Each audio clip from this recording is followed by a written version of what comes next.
মায়াপুর পশ্চিমবঙ্গের নদিয়া জেলায় অবস্থিত। মায়াপুর শুধু একটি আধ্যাত্মিক স্থান নয়, এটি বৈষ্ণব সংস্কৃতির একটি আন্তর্জাতিক কেন্দ্র। গঙ্গা এবং জলঙ্গির মিলনস্থলে অবস্থিত এই ভূমি শ্রী চৈতন্য মহাপ্রভুর জন্মস্থান হিসেবেই পরিচিত, যিনি 1500 শতকে হরিনাম সংকীর্তনের মাধ্যমে ভক্তি আন্দোলনের সূচনা করেন।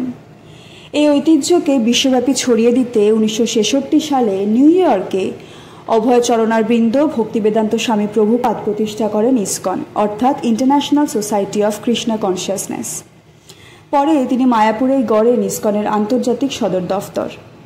এখানকার শ্রী মায়াপুর চন্দ্রদয়াজ মন্দির বিশ্বের অন্যতম বৃহৎ বৈষ্ণব মন্দির, যার স্থাপত্য, আধ্যাত্মিকতা এবং আন্তর্জাতিক ভক্ত সমাগমের কেন্দ্রবিন্দু। প্রতি বছর গৌর পূর্ণিমা উপলক্ষে লাখো ভক্ত জড়ো হন এখানে, অংশ নেন নবদ্বীপ পরিক্রমায় ও কীর্তনে। মায়াপুর ইসকনে আছে গুরুকুল, ধর্মগ্রন্থ অনুবাদ কেন্দ্র, বিদেশি ভক্তদের আবাসন সহ আধুনিক আধ্যাত্মিক শিক্ষা ব্যবস্থা। এটি আজ শুধু ভারতের গর্ব নয়, গোটা বিশ্বে কৃষ্ণ ভাবনামৃত অনুসারীদের জন্য এক জীবন্ত তীর্থক্ষেত্র।